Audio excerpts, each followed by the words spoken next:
et extrêmement bien posé. Parce que le problème en fait du PVC, enfin des lames de parquet, c'est qu'il risque de bouger. Et à partir du moment où il va bouger, se crée un joint dans lequel peut s'infiltrer de l'eau et ça va soulever les lames. Et là, tout est gâché, quoi. Tout est dans le détail. C'est bien, excellent. Tu vois comment tu pourras gagner facilement de l'argent avec quelques petits conseils. Futur entier, salut à toi. C'est un plaisir, comme d'habitude, de te retrouver aujourd'hui dans cette toute nouvelle vidéo avec une personne que tu connais si tu as déjà regardé mes vidéos. Je te présente Morgane. Salut. Donc Morgane est une participante de ma formation, donc c'est d'ailleurs une de mes toutes premières participantes de formation, d'ailleurs de la première formation que j'ai faite à Nice, tu étais la toute première. Entre-temps, elle a eu un parcours absolument incroyable, d'ailleurs j'ai fait une interview d'elle il y a quelques mois, un peu différente puisque tu étais enceinte, oui, il y avait quelqu'un dedans, voilà. Donc je te renvoie à son interview, elle nous racontait ses opérations immobilières, elle a fait des opérations locatives, de division, d'achat-revente, de très belles plus-values également. Elle a créé sa société de marchand de biens, société de travaux, société de décoration et le tout en mettant au monde un magnifique bébé. Donc elle est vraiment hallucinante, donc je t'invite à aller voir son interview. Aujourd'hui, ce n'est pas le sujet, aujourd'hui elle va nous donner d'autres compétences qu'elle a, notamment en décoration et en rénovation. Donc elle va nous donner les 5 erreurs qui sont les plus communes dans la rénovation et tu as choisi un sujet qui est bien particulier, qui est… Les erreurs lorsqu'on choisit ses matériaux. Eh bien je te les laisse, dis-nous tout. Avec plaisir. Lors d'un chantier de rénovation, on commet régulièrement des erreurs et c'est vrai que votre expérience vous permettra d'en faire de moins en moins. Une des erreurs les plus fréquentes que je rencontre à travers des gens que je coach, c'est de ne pas adapter le choix de ses matériaux lors d'une rénovation. Donc, il est hyper important de cibler correctement les matériaux que l'on va utiliser dans son projet d'architecture. Une des erreurs hyper fréquentes que je retrouve, c'est un mauvais choix de peinture. J'ai vu sur différents chantiers des gens appliquer des peintures mates, effectivement, qui ont un effet très intéressant parce que c'est des peintures profondes qui peuvent être très belles, mais ils appliquent une peinture mate dans une cuisine ou dans un hall d'entrée. En fait, c'est des peintures qu'on ne peut pas nettoyer. Donc, vous imaginez des gens qui rentrent en Airbnb avec des valises et il y a tout tout se salit et on ne peut plus jamais nettoyer sa peinture. Donc, le conseil, c'est… Petit détail tout bête. Mais oui. Et la peinture mate va coûter beaucoup plus cher qu'une peinture classique? Alors, pas forcément, mais souvent, oui, effectivement, une peinture mate coûte plus cher. Donc le conseil, c'est de mettre dans un hall d'entrée, dans une cuisine ou en tout cas des lieux où il y a du passage, où il y a vraiment de l'usure, de mettre des peintures satinées qu'on va pouvoir nettoyer. D'accord. Voilà. Ok, très bon conseil, merci. En fait, là, le but de la vidéo, c'est qu'elle te prenne par rapport au choix des matériaux. Dans ce domaine spécifique du choix des matériaux, les 5 erreurs les plus communes dans le choix des matériaux. Donc la première pour toi, c'est la peinture. Oui. C'est celle-ci. Oui. Super. Ensuite, il y a de faire attention au sol. Une des erreurs que l'on peut retrouver, c'est d'utiliser un sol en lino, le linoléum, ou un PVC extrêmement souple qui n'a pas une résistance à l'usure et au poinçonnement élevé, donc pour les forts passages, d'utiliser un revêtement comme ça dans un lieu justement où il y a beaucoup de passages. Une coloc, une pièce de vie dans une coloc, il y a énormément de chaises, de passages, on risque en fait d'user très rapidement ce sol et on se retrouve souvent avec du lino qui est totalement poinçonné. Tu as déjà dû voir ça, peut-être des marques en fait des canapés, des chaises. Donc ce qu'il faut faire pour éviter ce genre de choses, c'est d'utiliser des matériaux ou l'UPEC. L'UPEC, c'est vraiment la norme, la classification pour les revêtements souples qui permet d'assurer un haut taux d'usure et de poinçonnement. D'accord. Voilà. Comment tu le trouves ce taux? Il suffit de le demander en fait lorsque vous vous apprêtez à acheter les matériaux, vous le demandez à votre vendeur et il peut vous renseigner.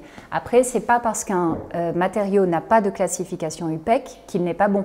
Il y a par exemple certains carrelages qui n'ont pas d'UPEC mais qui ont une autre classification et par exemple anti-glissement ou pour les produits chimiques. Enfin, voilà, il suffit de demander et d'utiliser un produit qui correspond. Donc nous, en location, typiquement, qu'elle soit courte ou longue durée, le plus important c'est d'avoir des matériaux qui résistent à l'usure et au poinçonnement. Ok, très bon conseil. Ça, tu vois, par exemple, l'UPEC, je ne savais pas du tout. Donc, mais je suis contente de pouvoir t'apprendre des trucs. Bien sûr, tu m'en apprends encore plein. Ok, excellent pour ça. La troisième erreur maintenant, c'est laquelle? Une erreur que je vois fréquemment, c'est l'utilisation de la mosaïque dans une salle de bain pour de la location. La mosaïque, ce sont les petits carrés que vous trouvez là en plaque ou même cette taille-là. Effectivement, ça peut être super joli, sauf qu'à l'usure, cette fois, ce n'est pas la qualité du matériau, c'est vraiment, oui, sa résistance dans le temps et les joints, surtout, mon Dieu. En fait, ce n'est pas du tout adapté à de la coloc. Déjà, ça tient mal. Une fois sur deux, les petits carreaux de mosaïque sautent. En l'espace d'1 an, en fait, dans les douches, ça s'arrache. Et l'autre truc important, c'est de limiter au maximum, lorsque vous faites de la location, courte durée ou autre, mais de limiter les joints. Tu dois, tout à fait, ouais. Voilà. Et malheureusement, lorsqu'on choisit du carrelage en petites sections et en mosaïque, on a des joints partout qui vont devenir noirs. Très esthétique en plus. Voilà, c'est pas esthétique, ça va devenir noir tout de suite. Donc il y a quand même une solution, c'est de faire des joints en résine, en époxy. Oui. Mais ça coûte beaucoup plus cher et franchement, ça vaut pas le coup puisqu'on est dans une recherche de rénovation rentable. Oui, effectivement, et même vaut mieux choisir des très grands carreaux, c'est beaucoup plus esthétique. Tu as des formats qui vont, alors, ils vont jusqu'à 1 mètre sur 3 ou 1,50 m sur 3, je ne me rappelle plus. Ça, c'est compliqué à poser, il faut 2 personnes pour les poser. Mais tu as des très grands formats que tu peux trouver à des tarifs très intéressants. Ils sont plus esthétiques que c'est vrai que la mosaïque, ça se faisait peut-être plus avant à l'époque. Et en plus, avec beaucoup de joints, comme tu te l'as dit, c'est pas forcément très efficace. On trouve encore aujourd'hui des petits carreaux. C'est vrai que pour une frise, par exemple, mais n'utilisez pas en fait des petits carreaux de la mosaïque dans une douche. C'est pas la peine, ça va s'abîmer beaucoup trop vite. Et privilégiez effectivement des grands formats. Comme tu dis, il en existe par exemple un qui fait 1,20 m par 60. C'est super esthétique. Vous pouvez les mettre comme ça ou comme ça. Et effectivement, ça prend beaucoup plus d'espace. Les joints sont limités et c'est beaucoup plus joli. Et à carreler jusqu'au plafond. Évidemment. Ah oui, bien évidemment. Voilà, petite erreur, voilà, carreler jusqu'au plafond. Voilà. Ok, merci pour ça. 4e erreur que tu vois le plus souvent. L'utilisation d'un carrelage poreux. En fait, on parle encore de carrelage, mais pour aller un peu plus loin, on parlait tout à l'heure de l'UPEC. Dans l'UPEC, il y a effectivement l'usure, le poinçonnement, mais il y a un truc qui est super important aussi, c'est la porosité du carrelage qu'on utilise. Si vous mettez un carrelage poreux dans une cuisine, vous faites tomber de l'huile, la tache ne partira jamais, du vin, ça ne partira pas. Donc faites attention aussi au revêtement, donc à ce fameux carrelage que vous utilisez dans une cuisine et dans une salle de bain. Il faut qu'il soit non poreux et surtout antidérapant. Ne choisissez pas du carrelage sur lequel vous risquez de tomber, de glisser. C'est quand même dommage. J'en vois souvent des erreurs comme ça. C'est tout bête, on n'y penserait même pas. Oui, effectivement. Et un conseil donc, pour une cuisine, donc le fait qu'il soit antidérapant et résistant, il y a le grès cérame, pardon. Le grès cérame, en fait, c'est une des qualités de carrelage qui existe aujourd'hui, qui est le meilleur rapport qualité-prix, qui est extrêmement dense, très costaud, et que vous pouvez utiliser pour tous les sols dans une rénovation. D'accord, donc tu conseillerais du coup de prendre du grès cérame pour toutes les surfaces, salon, cuisine, d'accord. Ah oui. Okay. Effectivement, alors après, bien sûr, dans un salon, vous pouvez opter pour un parquet en stratifié, mais là, s'applique la règle de l'UPEC. Il faut donc choisir du stratifié à très haute densité, donc qui pourrait être sollicité avec des forts passages, des valises, des meubles lourds, tout ce genre de choses, mais il faut qu'il soit costaud et extrêmement bien posé. Parce que le problème en fait du PVC, enfin des lames de parquet, c'est qu'il risque de bouger.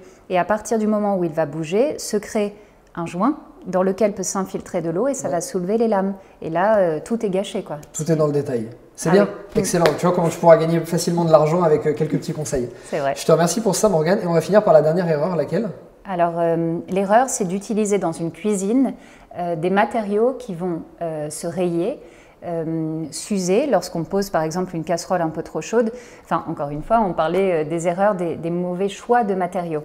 Et donc un conseil dans une cuisine, encore un, c'est d'utiliser ce fameux grès cérame par exemple en plan de travail.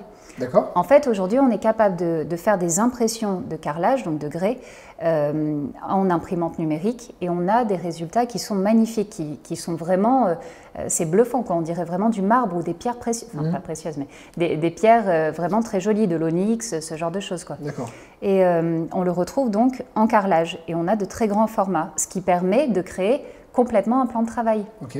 Donc on remplace le bois, le mélaminé, le stratifié, même si le stratifié c'est quand même résistant, et on remplace le stratifié par un très beau pan en carrelage et qui devient en fait l'élément de décoration de l'espace. Tout à fait.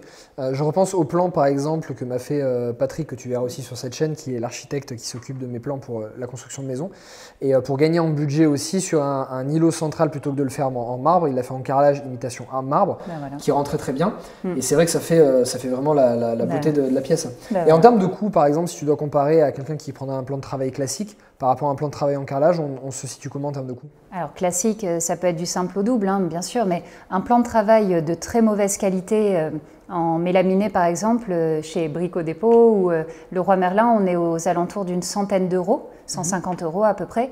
Le carrelage, bien sûr, ça risque d'être un petit peu plus cher, même si au mètre carré, par exemple, vous pouvez trouver du carrelage à 10 euros le mètre carré, de très très bonne qualité. Il faudra quand même payer à peu près 25 euros votre poseur, 25 euros le mètre carré, donc on est à, ça fait combien, 35 euros le mètre carré. Du plan de travail, mais oui, ça, voilà, 35 euros le mètre carré, d'accord. Ouais. On aurait à peu près 35, peut-être 40, 45 euros le mètre carré, ce qui au final, tout à l'heure on disait que le plan de travail de 150 euros faisait à peu près 3 mètres, donc là on est quasiment moins cher que du stratifié en carrelage, mais on a un résultat qui est beaucoup plus beau, qui est beaucoup plus chic et qui paraît beaucoup plus cher. Et sur la durée qui tiendra beaucoup mieux. Ah ouais, complètement. Okay. Excellent. Morgane, je te remercie pour ces conseils.